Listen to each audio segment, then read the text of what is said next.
Bab 3136, bisakah kau berhenti menamparkan wajahku? Setelah Ye Bufan keluar, beberapa orang memusatkan perhatian mereka padanya, mengamatinya dengan cermat dari ujung kepala sampai ujung kaki, tetapi mereka tidak menyadari banyak perubahan. Orang itu masih orang yang sama, dan kultivasinya masih pada tahap awal keabadian sejati, dan tampaknya tidak ada yang berubah. Sebelum Hua Bingyu sempat berbicara, Lei Wanhe berbicara terlebih dahulu, apa yang ada di kuil Dewa Petir? Warisan apa yang kamu peroleh? Ye Bufan tersenyum tipis, tidak ada, hanya saja ada seorang lelaki tua di dalam yang terlalu kesepian, jadi dia ingin mengobrol denganku. Ketika tidak ada yang perlu dibicarakan, dia menyuruhku keluar. Lei Ming berkata dengan marah, omong kosong, apakah kamu pikir kami bodoh? Kamu orang pertama yang mengira aku bodoh. Ye Bufan mengerutkan bibirnya dan menatap ketiga orang di depannya seolah-olah mereka adalah orang bodoh. Aku memperoleh warisan kuil Dewa Petir dengan kemampuanku sendiri. Mengapa aku harus memberitahumu? Lei Wanhe melambaikan tangannya untuk menghentikan Lei Ming, lalu menunjukkan senyum ramah.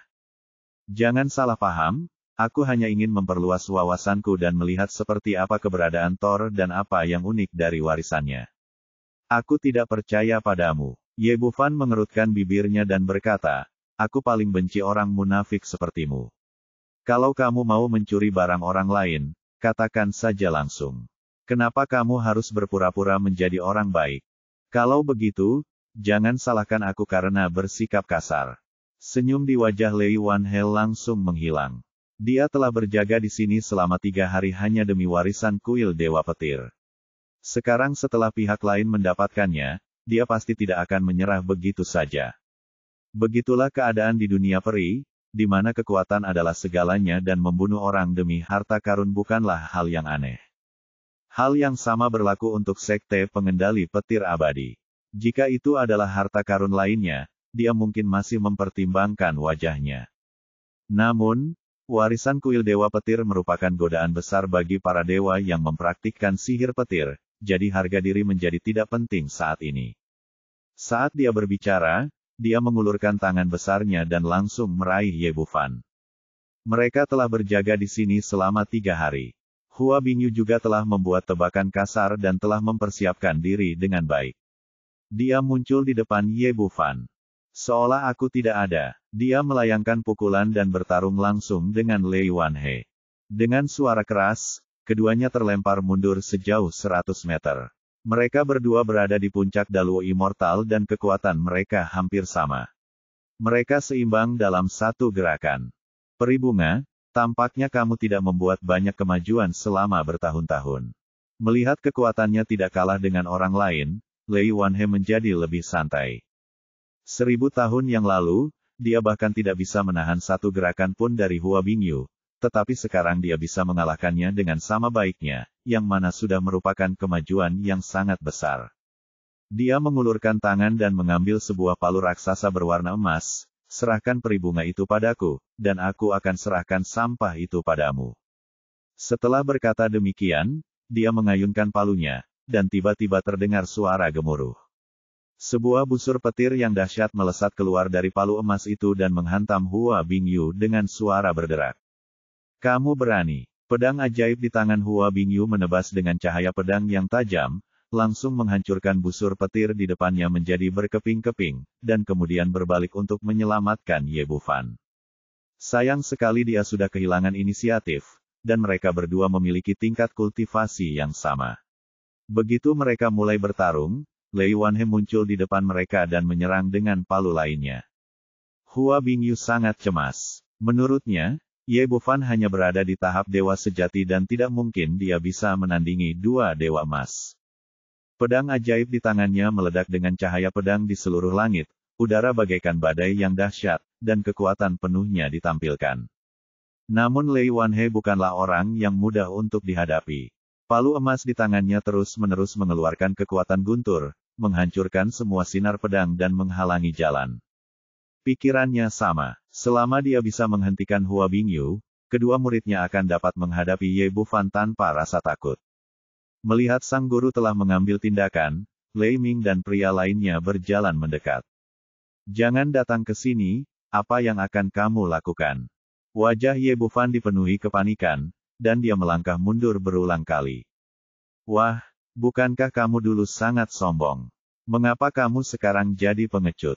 Lei Ming tersenyum muram dan terus menggerakkan pergelangan tangannya.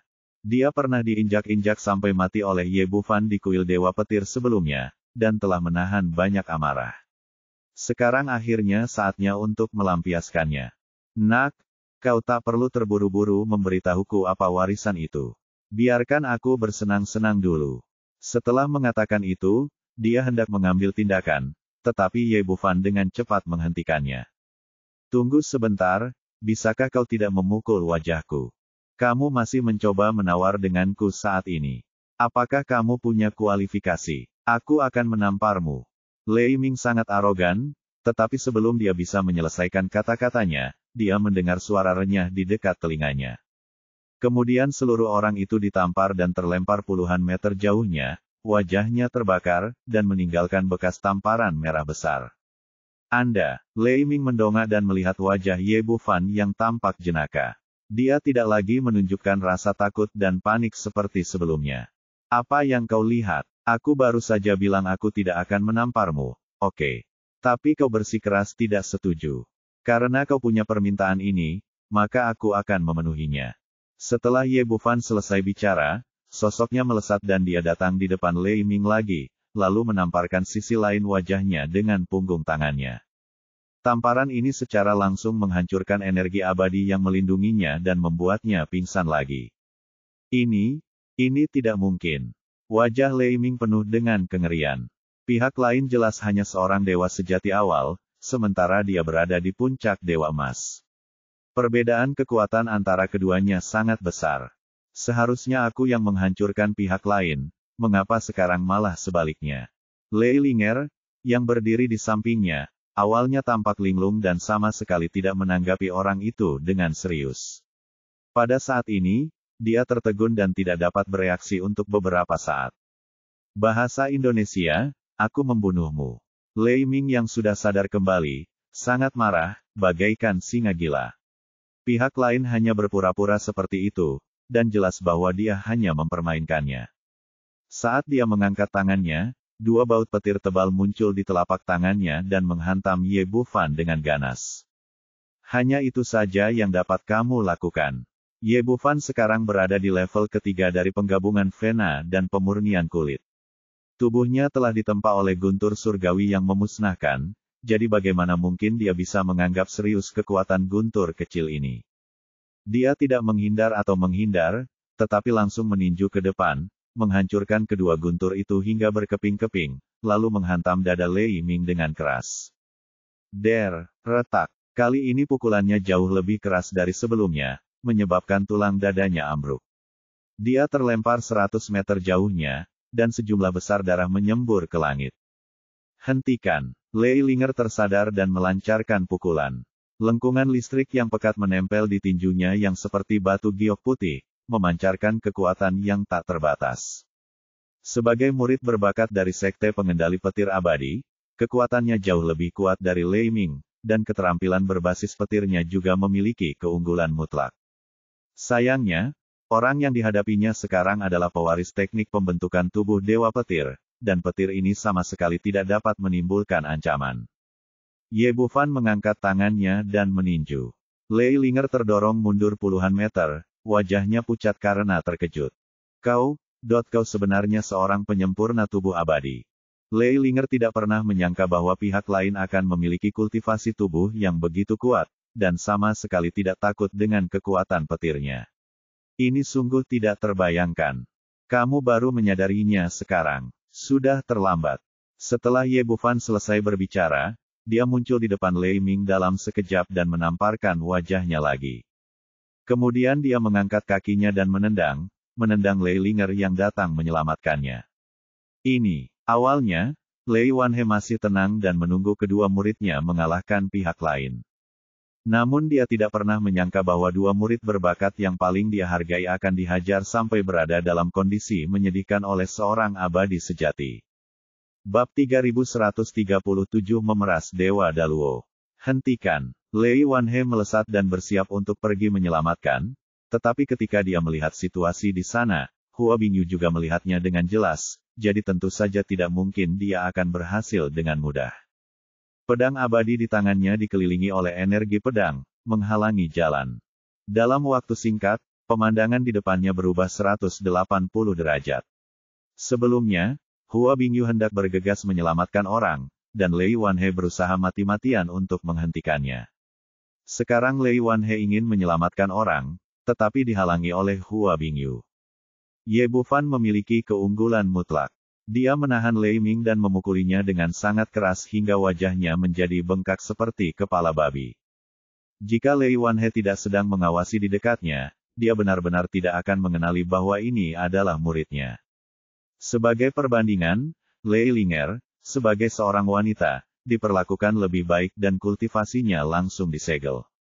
Pertarungan hampir berakhir, Ye Bufan menyegel titik akupuntur Lei Ming, meraih Lei Linger, dan memasukkan kedua cincin penyimpanan mereka ke dalam sakunya.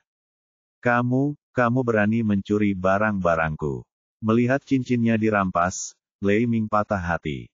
Tahukah Anda, semua tabungannya ada di dalam cincin itu, dan ia tidak pernah menyangka bahwa cincin itu akan dicuri suatu hari nanti. Tetapi sekarang dia dipukuli sedemikian rupa sehingga dia tidak memiliki gigi lagi dan bicaranya tidak jelas. Diam, Ye Bufan sama sekali tidak sopan dan menamparkan wajah mereka lagi, lalu melemparkan mereka berdua ke tanah. Dia menoleh dan menatap kedua orang yang sedang bertarung dengan sengit. Baiklah, hentikan, atau aku akan merobek kepala kedua muridmu yang berharga itu. Kedua pria itu berhenti dan Lei Wanhe minggir. Melihat kedua muridnya dalam keadaan yang menyedihkan, dia langsung menjadi marah. Nak, beraninya kau menyentuh orang-orang sekte pengendali petir abadi milikku. Kenapa? Bukankah aku sudah menjelaskannya dengan jelas? Sebelum dia bisa menyelesaikan kata-katanya, Ye Bufan menamparkan wajah Lei Ming 2 kali dan menginjaknya. Anda, Lei Wanhe sangat marah hingga matanya menyemburkan api, tetapi Ye Bufan hanya melambaikan tangannya. Berhentilah bicara omong kosong. Dengan adanya tetua agung di sini, kau tidak bisa melakukan apapun padaku. Sekarang mari kita bahas bagaimana cara menebus kedua muridmu yang berharga itu. Lei Wanhe menggertakkan giginya, apa katamu? Kenapa? Aku tidak menjelaskannya dengan jelas, atau kau memang tidak menginginkannya lagi?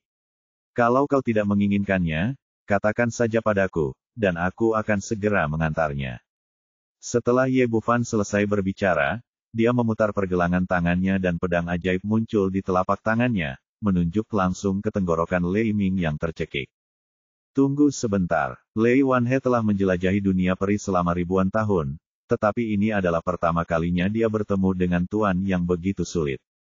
Katakan padaku, apa yang kau inginkan? Berapa banyak kristal abadi yang kau inginkan? Sangat norak untuk menyebutkan kristal abadi.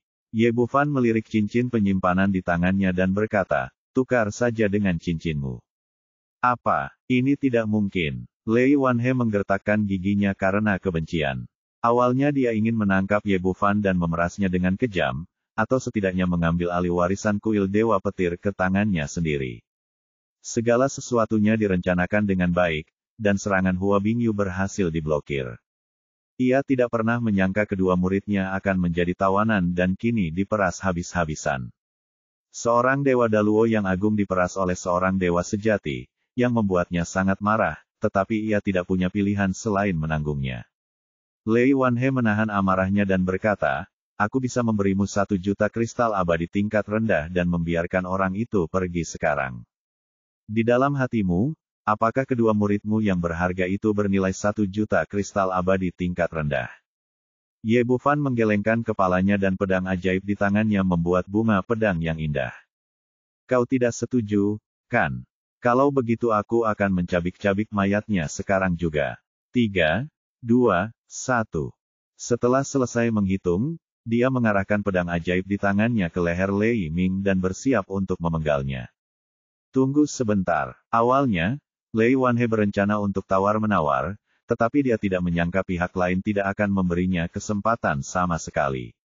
Dia tidak mampu kehilangan kedua muridnya yang berharga dengan cara apapun, jadi dia tidak punya pilihan selain melepas cincin penyimpanannya dan membuangnya. Benar sekali, uang hanyalah sebagian dari hidup seseorang. Tidak mudah menemukan murid yang sebaik itu. Ye Bufan mengulurkan tangannya dan meraih cincin penyimpanan itu. Ketika dia melihatnya dengan indera spiritualnya, dia langsung merasa gembira. Seperti yang diharapkan dari Tetua Agung Sekte Pengendali Petir Abadi, ada puluhan juta kristal abadi di dalam cincin ini. Ini bukanlah hal yang paling penting. Yang membuatnya paling bahagia adalah ada banyak sekali bahan pemurnian atribut petir di dalamnya. Dengan begitu banyak hal, dia dapat sepenuhnya meningkatkan mutiara guntur langit ke tingkat yang lebih tinggi dan menjadikannya senjata abadi tingkat rendah. Lei Wanhe mendengus dingin, apa yang kau tunggu? Biarkan dia pergi sekarang. Tentu saja, saya selalu dapat dipercaya dan tidak pernah menipu siapapun.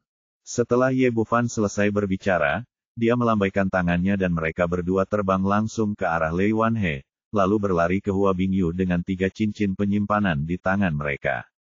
Tuan Tetua, ini adalah rampasan perang. Tolong beritahu saya bagaimana kita harus menanganinya. Dia baru saja memeras uang dengan senang hati, tetapi dia tahu bahwa semua ini dilakukan dengan dukungan dari Tetua Agung ini. Aku akan memberikan semuanya padamu. Hua Bingyu melambaikan tangannya. Dia tidak peduli dengan hal-hal ini. Terima kasih, Tetua. Inilah yang ditunggu-tunggu Ye Bufan. Dia meraih cincin itu di tangannya sambil tersenyum di wajahnya. Pada saat ini, suara lain datang dari udara. Jangan bergerak. Semua hartamu adalah milikku. Begitu kata-kata itu terucap, sesosok muncul di hadapan mereka. Sosok itu adalah Raja Jahat Berambut Putih, Blood Moon, yang telah melarikan diri sebelumnya. Dibandingkan 3 hari yang lalu, dia sekarang terlihat pucat dan nafasnya agak lemah, mungkin karena lukanya belum pulih. Siapa kamu? Keluar dari sini. Lei Wanhe melepaskan ikatan titik-titik bahwa kedua murid itu disegel, dan pada saat ini ia penuh kemarahan dan tidak punya tempat untuk melampiaskan. Melihat bahwa Daluo Immortal berlari ke arahnya dan berpura-pura berusia 13 tahun, ia segera memperlakukannya sebagai tas tinju. Lord Jahat Berambut Putih tersenyum dengan dingin, apakah itu penatua Sekte Abadi Guntur yang hebat? Tidak peduli siapa Anda hari ini, saya hanya bisa kau tahu dan memohon belas kasihan untuk saya. Kematian pengadilan. Lei Wanhe sudah marah dan menghancurkan palu emas di tangannya secara langsung. Jejak jijik melintas di mata Xie Jun Berambut Putih, dan dia mengangkat kakinya dan menginjak tanah. Dan ada ledakan keras, dan 5 elemen formasi batas abadi diaktifkan. Ternyata setelah orang ini melarikan diri ke kuil Thunder, dia melihat bahwa tidak ada manfaat untuk mendapatkannya, jadi dia segera menyembunyikan dirinya. Kesadaran spiritual ditekan di dalam, dan bahkan Hua Bingyu dan yang lainnya tidak menemukan tempat persembunyiannya. Kemudian, ketika semua orang sepenuhnya fokus pada menerima penilaian, ia menyelinap keluar dari kuil Thunder. Tapi pria tua ini tidak menyerah, hanya bersembunyi di luar secara diam-diam, menunggu kesempatan sambil menyembuhkan luka-lukanya. Setelah bertengkar, semua orang kebetulan memasuki 5 elemen arai terikat abadi yang dia buat sebelumnya.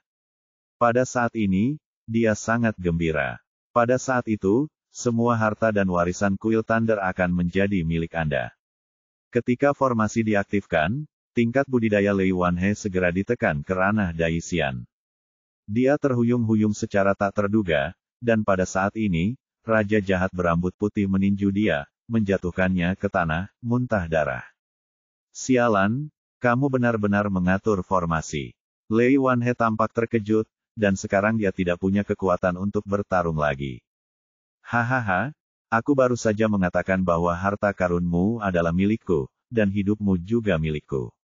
Lord Jahat Berambut Putih itu meledak menjadi tawa yang sombong, dan kemudian matanya jatuh pada kamu Bufan. Nak, menyerahkan warisan kuil Guntur, aku bisa memberimu kesenangan.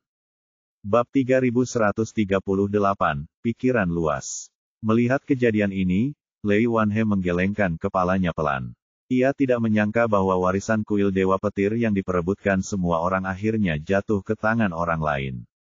Menurutnya, sekarang mereka telah jatuh ke dalam formasi pengikat abadi 5 elemen, bahkan Hua Bingyu tidak akan berdaya dan hanya bisa dibantai. Jangan bermimpi jika kau menginginkan warisan kuil Dewa Petir. Ye Bufan tersenyum dingin, keluar dari sini sekarang, atau aku akan membunuhmu. Dasar bodoh, kau masih saja memakai lidahmu untuk menang saat ini. Lei Ming di sampingnya tertawa histeris, hahaha, kalau aku tidak bisa mendapatkan warisan kuil Dewa Petir, maka kamu juga tidak bisa mendapatkannya. Ye Bufan meliriknya dan berkata, tidak seorang pun bisa mengambil apa yang telah aku peroleh. Benarkah? Coba kulihat bagaimana kau bisa bertahan. Ekspresi Raja Jahat berambut putih berubah dingin, dan dia mengulurkan tangannya untuk menangkap Ye Bufan.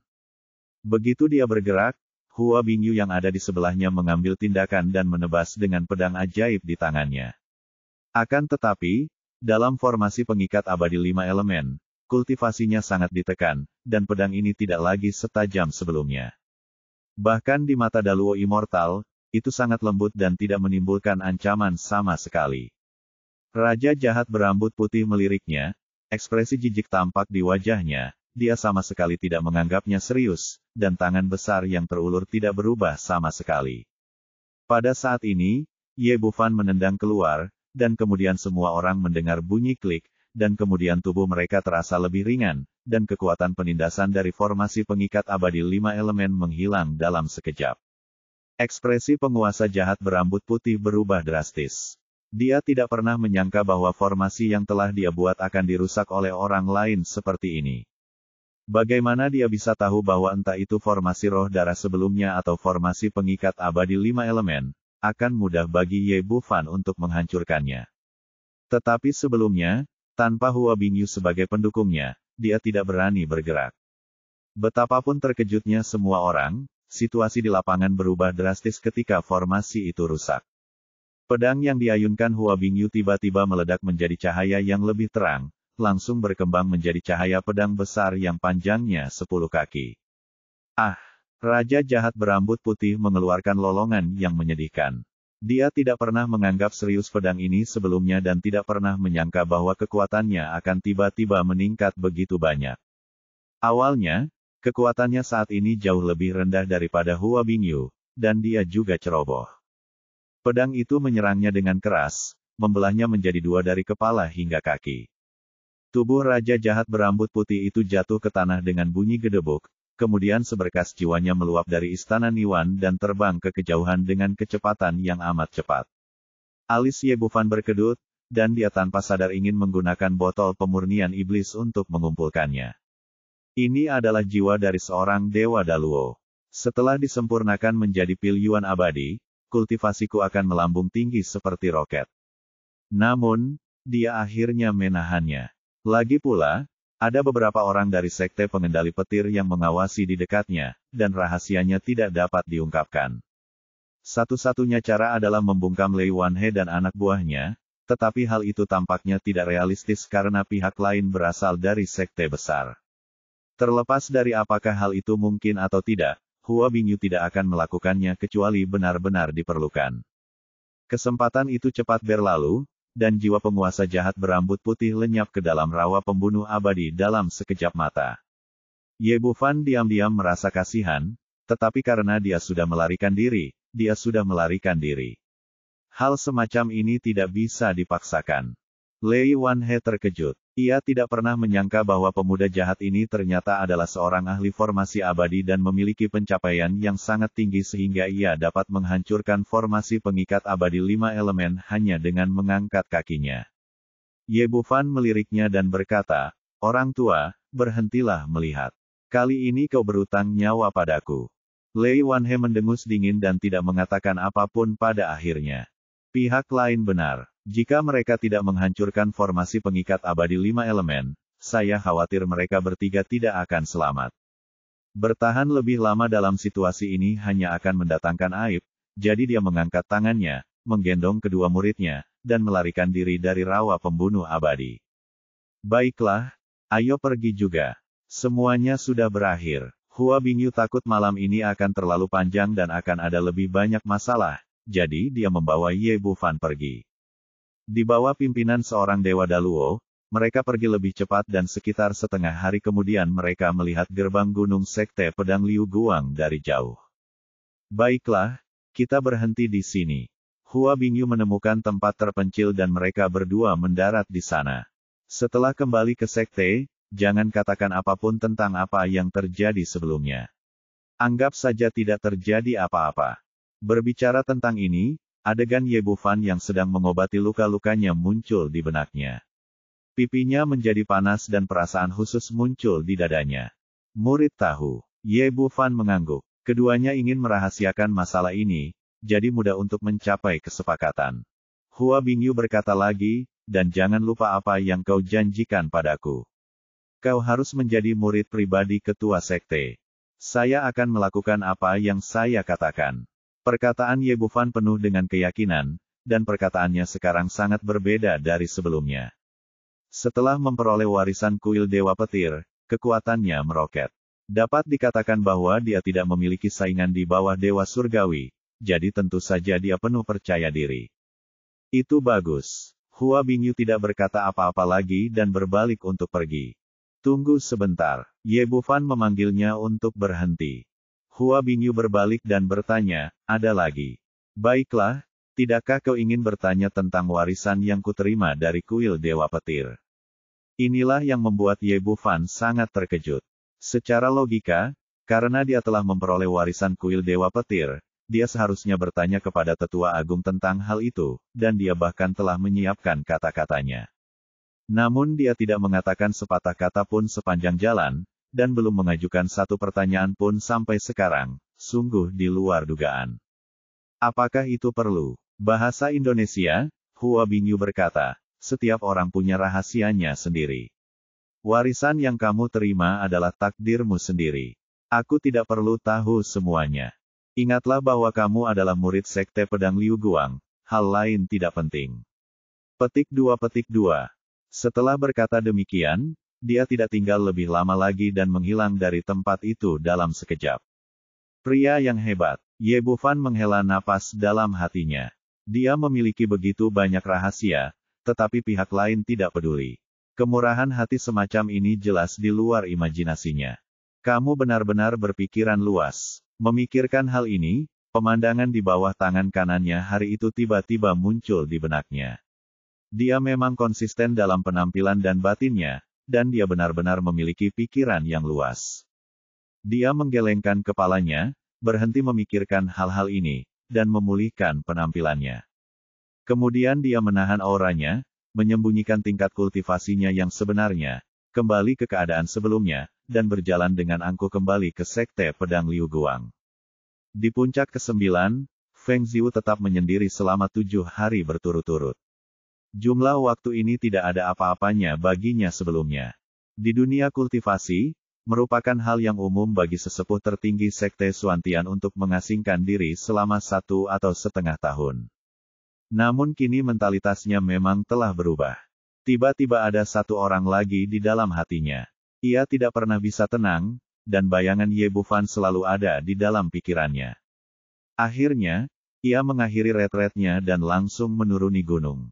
Dia sekarang benar-benar merasakan betapa merindukan seseorang setelah tidak bertemu selama sehari, dan hatinya dipenuhi kerinduan setelah tidak bertemu selama beberapa hari. Tetapi saat dia bergegas masuk ke ruangan itu kosong. Kemana Xiao Fan pergi? Feng Ziwu melihat sekeliling dan menemukan sebuah catatan di atas meja. Namun sebelum dia sempat sampai di sana, sebuah sosok tiba-tiba muncul di belakangnya dan memeluknya. Ada yang bilang mereka tidak suka Tetua Agung. Kenapa? Menurutku dia cukup baik. Dia tampan, bertubuh bagus, dan punya kemampuan yang kuat. Mengenai sikap, ini selalu ditentukan oleh identitas dan status. Tidak mungkin setiap tokoh utama wanita berlutut dan menjilati tokoh utama pria saat melihatnya. Itu akan sangat membosankan. Ada banyak tokoh pahlawan wanita dalam buku ini, dan masing-masing dari mereka mempunyai ciri khasnya sendiri, yang membuatnya semakin berwarna. Bab 3139 Siapa yang ingin selamat dari kesengsaraan? Tubuh Feng Ziwu menegang, dan saat dia hendak melawan, dia merasakan napas yang familiar di wajahnya, dan seluruh tubuhnya melunak dalam pelukan pria itu lagi. Kemana saja kamu? Feng Ziwu berbalik dan melingkarkan lengannya di leher Ye Bufan. Aku sedang pergi mengumpulkan tanaman herbal. Aku akan bicara denganmu nanti. Sekarang aku punya hadiah besar untukmu. Ye Bufan berkata demikian sambil mengangkat pinggang wanita itu, dan mereka berdua langsung berjalan menuju tempat tidur besar di kamar itu. 1 jam kemudian, wajah dingin Feng Ziwu digantikan oleh rona merah yang memikat, dan matanya dipenuhi pesona yang tak ada habisnya. Xiao Fan, apakah ini hadiah yang kau berikan padaku? Tidak. Hadiah yang sebenarnya baru saja dimulai. Ye Bufan mengambil tindakan lagi, tetapi kali ini berbeda dari sebelumnya. Dia memulai mode kultivasi ganda. Kau benar-benar telah mencapai alam keabadian sejati. Merasakan energi abadi yang melonjak dalam tubuhnya, wajah Feng Ziwu dipenuhi dengan keterkejutan. Dia tidak pernah menyangka bahwa setelah beberapa hari, usaha mundurnya tidak membuahkan hasil apapun. Sementara Ye Bufan memimpin dalam melangkah ke tahap awal keabadian sejati. Jangan khawatir, kamu akan segera dapat mencapainya. Ye Bufan tersenyum tipis, lalu lanjut menuangkan energi abadi ke Feng Ziwu. Energi abadi yang melonjak terus-menerus melonjak di tubuh keduanya. Dengan setiap siklus besar, tingkat kultivasi Feng Ziwu akan sedikit meningkat. 2 jam kemudian, suara klik pelan terdengar dari benak Feng Ziwu. Kemudian, seluruh auranya tiba-tiba naik, dan dia langsung melangkah ke tahap awal True Immortal. Setelah membantu pihak lain menyelesaikan terobosan, Ye Bufan buru-buru berdiri, mengambil 2 potong pakaian, dan mereka berdua buru-buru memakainya. Meskipun teknik kultivasi ganda itu bagus, tetapi saat ini agak canggung. Setelah terobosan, seseorang harus segera menghadapi kesengsaraan. Pada saat ini, terdengar ledakan guntur dan awan bencana menutupi langit di atas sekte pedang Liu Guang. Feng Ziwu tidak siap secara mental dan sedikit bingung. Xiao Fan, apakah aku akan selamat dari malapetaka ini? Di mana kita harus bertahan hidup? Tidak mungkin di kamarmu, kan? Ayo keluar dan cari tempat yang cocok. Setelah berkata demikian, mereka berdua berjalan keluar ruangan sambil bergandengan tangan dan menuju ke halaman. Di puncak ke-9, di kamar kepala istana, Jisuxian menerima laporan dari pelayan bahwa Feng Ziwu telah pergi mencari Ye Bufan, dan wajahnya menjadi muram. Dialah yang mengatur retret ini, dan awalnya berpikir bahwa murid dengan bakat terbaik ini dapat berlatih dengan tenang dan menerobos ke alam abadi sejati sesegera mungkin. Tetapi saya tidak pernah menyangka bahwa dia akan kembali untuk mencari anak laki-laki itu hanya beberapa hari kemudian.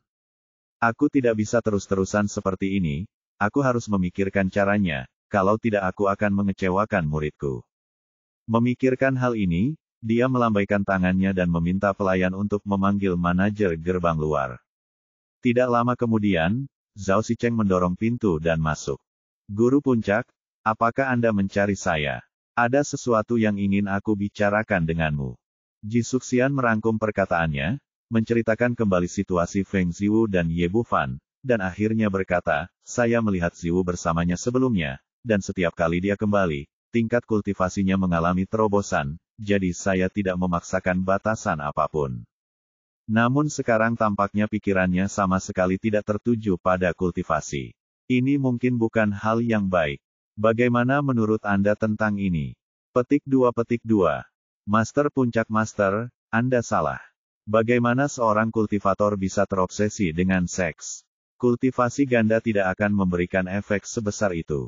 Zhao Xicheng berkata, terobosan Feng Ziwu sebelumnya sepenuhnya karena bakatnya yang luar biasa, dan itu seharusnya tidak ada hubungannya dengan teknik kultivasi ganda. Ye Bufan adalah murid yang baik, tetapi sayangnya bakatnya terlalu buruk. Sekarang dia bahkan tidak bisa sepenuhnya mengubah esensi sejatinya. Sungguh tidak cocok jika 2 orang bersama, kita harus mencari cara untuk memisahkan mereka. Petik 2. Jisuxian mengangguk, jelas setuju dengan apa yang dia katakan. Feng Ziwu sekarang terobsesi dengannya. Tidak disarankan untuk memisahkan mereka dengan paksa. Apakah kamu punya ide bagus? Zhao Xicheng berkata, ini mudah ditangani. Ye Bufan berada di bawah yurisdiksiku. Aku akan memberinya beberapa tugas besok dan mengirimnya keluar sekte. Tidak apa-apa jika mereka berdua tidak bertemu. Jisuxian mengangguk pelan, itu ide bagus, mari kita lakukan dengan cara ini. Asal Ziwu berlatih dengan sepenuh hati, aku berani mengatakan bahwa di bawah bimbinganku, dia akan mampu memasuki alam abadi sejati dalam waktu 1 tahun. Tepat saat dia mengatakan ini, ekspresinya tiba-tiba berubah. Siapa yang akan selamat dari malapetaka ini? Merasakan awan petir di luar, dia dan Zhao Sicheng bergegas keluar, hanya untuk menemukan bahwa awan petir berada tepat di kaki puncak ke-9. Apakah seseorang sedang mengalami kesengsaraan? Bagaimana dia bisa masuk dalam daftar murid? Keduanya agak linglung, tetapi tanpa ragu-ragu, mereka berubah menjadi aliran cahaya dan bergegas menuju kaki gunung. Jisuxian datang ke halaman tempat Ye Bufan berada, dan terkejut saat mengetahui bahwa orang yang akan menanggung kesengsaraan itu adalah Feng Ziwu.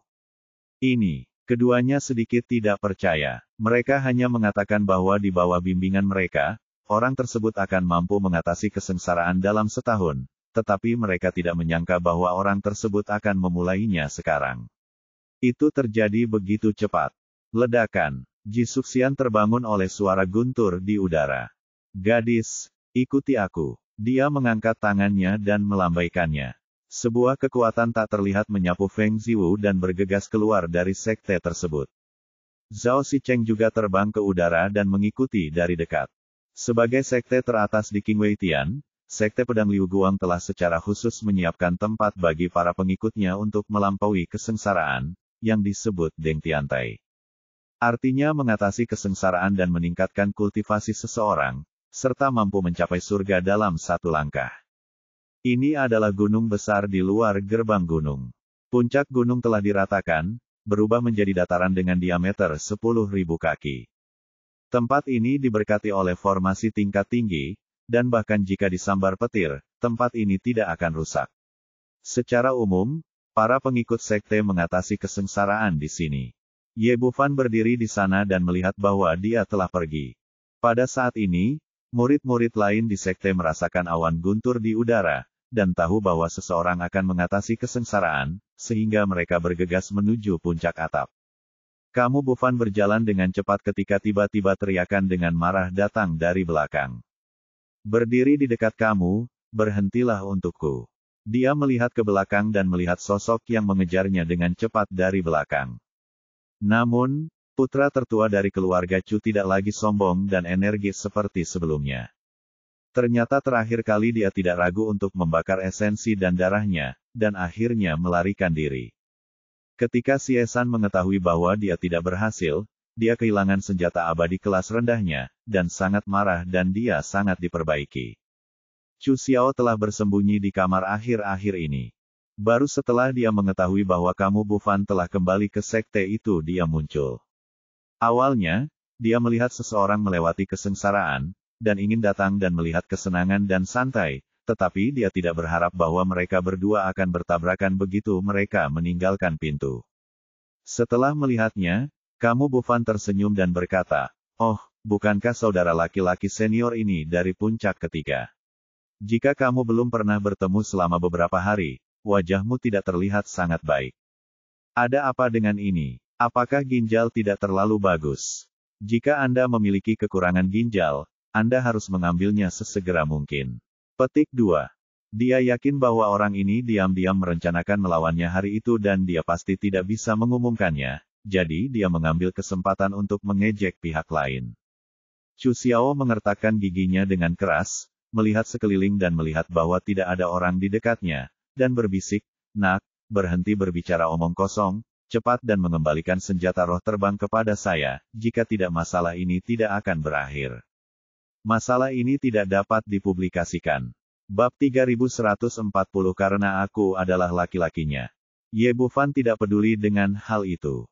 Semakin kamu takut akan sesuatu, semakin aku akan melakukannya. Dia hanya membuka suaranya dan berteriak. "Kakak Chu, apa yang kau bicarakan? Apakah kau kehilangan senjata abadi tingkat rendahmu? Apa hubungannya ini denganku?" Ada murid-murid yang lain yang terbang ke arah sini, dan ketika mereka mendengar teriakan itu, mereka semua melihat ke sini. "Nak, diamlah." Chu Xiao sangat marah hingga matanya menyemburkan api. "Tunggu saja aku." Setelah berkata demikian, dia tidak berani membantah lagi dan segera berjalan menuju atap. Ye Bufan mengikutinya, meninggalkan sekte dan tiba di sekitar teras Dengtian. Pada saat ini, ada ribuan orang berkumpul di sini, tidak hanya murid biasa, tetapi juga penguasa puncak ketiga, Zhu Fangqi, dan penguasa puncak kelima, Bai Lingpu. Mereka berdua juga kebetulan melihat Ji Suxian membawa orang ke sini untuk mengatasi kesengsaraan, jadi mereka mengejar untuk menyaksikan kesenangan itu. Ketika mereka melihat Feng Ziwu dikirim ke tengah teras, ekspresi para penonton berubah drastis. Bagaimana mungkin itu dia? Bagaimana ini mungkin? Chu Xiao berteriak keras. Karena aku lelakinya. Begitu dia selesai berbicara, senyum marah Ye Bufan muncul di sampingnya. Chu Xiao mendengus dingin dan mengabaikannya, menoleh untuk melihat ke arah peron atap. Yang paling terkejut di antara kerumunan adalah Zhu Fangqi dan Bai Lingpu. Dua orang yang awalnya tenang kini membelalakkan mata mereka. Tubuh roh pedang berbakat bintang 8 yang paling menonjol di depan mereka ini pernah ada di depan mereka sebelumnya, tetapi sayangnya mereka menolaknya dan menyesalinya untuk waktu yang lama kemudian. Seiring berjalannya waktu selama beberapa hari terakhir, saya merasa sedikit lebih baik, tetapi saya tidak menyangka bahwa dia akan mulai mengatasi kesengsaraan itu. Baru saja lewat beberapa saat. Baru setengah bulan sejak ia naik dari alam bawah, tetapi ia telah menembus alam keabadian virtual dan mencapai alam keabadian sejati. Bagaimana kecepatannya bisa begitu mengerikan? Bai Lingpu terkejut, ini tidak mungkin, bagaimana bisa secepat itu? Bahkan jika seseorang memiliki bakat bintang 9, dia tidak dapat berkultivasi secepat itu. Tidak mengherankan jika dia begitu terkejut. Belum lagi sekte pedang Liu Guang, bahkan seluruh alam surga bawah belum pernah mendengar seorang kultivator yang dapat maju ke alam abadi sejati dengan kecepatan secepat itu. Zhu Fangqi juga tercengang. Memang terlalu cepat. Mungkinkah puncak ke-9 menggunakan semacam metode rahasia?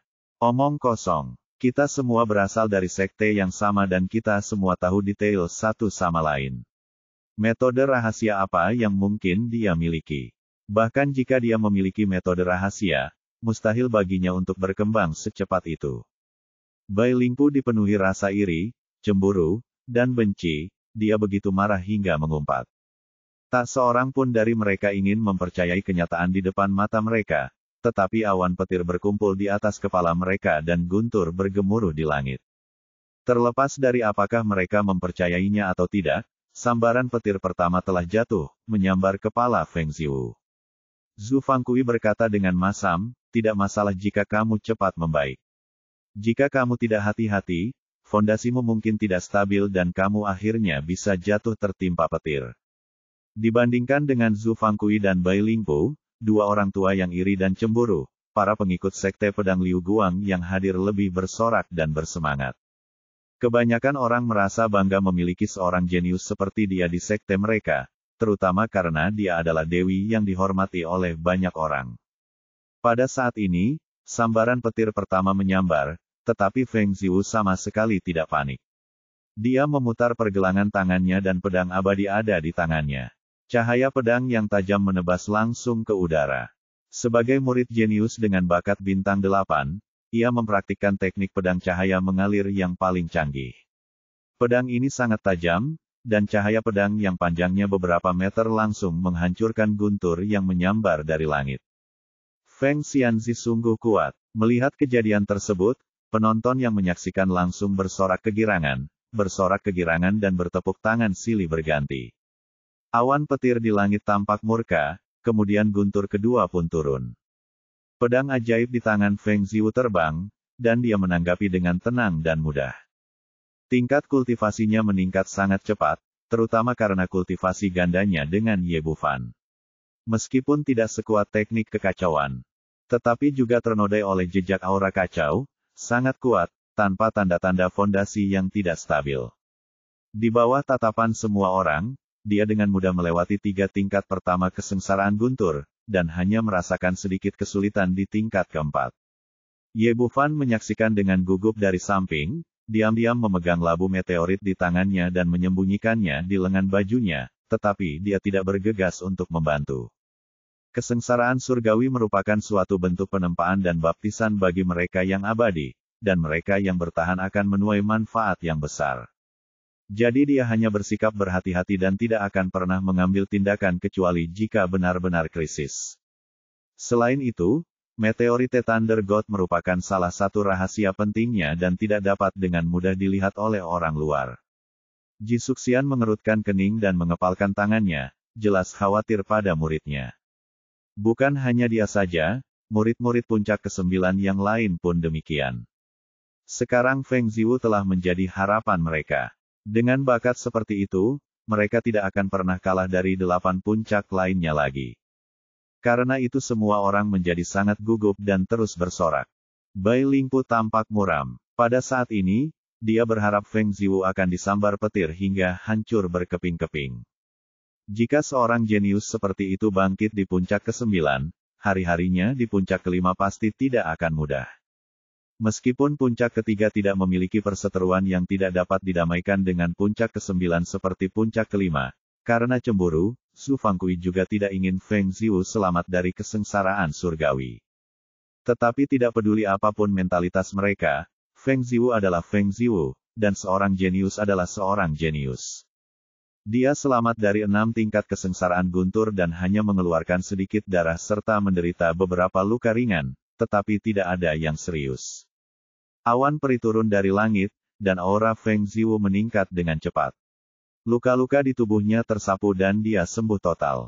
Saat awan bencana menghilang, sorak-sorai gemuruh tiba-tiba terdengar di sekitar teras. Ye Bufan diam-diam menghela nafas lega dan menyingkirkan labu guntur. Pada saat yang sama, saya juga memiliki jawaban di hati saya, hanya setelah saya melewati kesengsaraan, tidak ada awan roh peri, dan semua orang memilikinya. Tampaknya setelah tiba di dunia peri, Tiandao menjadi semakin marah kepadanya, dan dia tidak memiliki hadiah lagi untuk mengatasi kesengsaraan. Bai Lingpu dan Zhu Fangqi berdiri berdampingan, ekspresi mereka semakin gelap daripada yang lain, dan wajah mereka jelek dari yang lain. Hasil akhirnya mengecewakan mereka. Jisuxian melepaskan kepalan tangannya yang terkatup dan tertawa terbahak-bahak.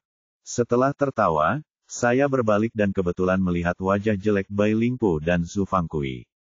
Meskipun dia pria konyol, dia sangat pintar di dalam dan dia bisa melihat apa yang mereka berdua pikirkan di hati mereka. Depresi yang telah terakumulasi di hati saya selama bertahun-tahun telah dihapuskan dan saya merasa semakin bahagia. Dua penguasa puncak, aku tidak berharap kamu juga datang. Bagaimana dengan itu? Kupikir muridku baik-baik saja. Meskipun dia tidak pandai berbicara, dia tampaknya tiba-tiba tercerahkan ketika dia sangat bersemangat. Tidak mungkin. Penatua ingin menugaskannya kepada semua orang, tetapi sayangnya tidak ada yang menginginkannya, jadi saya hanya bisa melepaskannya. Sekarang sepertinya saya telah mengambil keuntungan besar. Bai Lingpu dan Zhu Fangqi tidak pernah berpikir bahwa suatu hari mereka akan diejek oleh Jisuxian, tetapi mereka tidak bisa mengatakan apa-apa.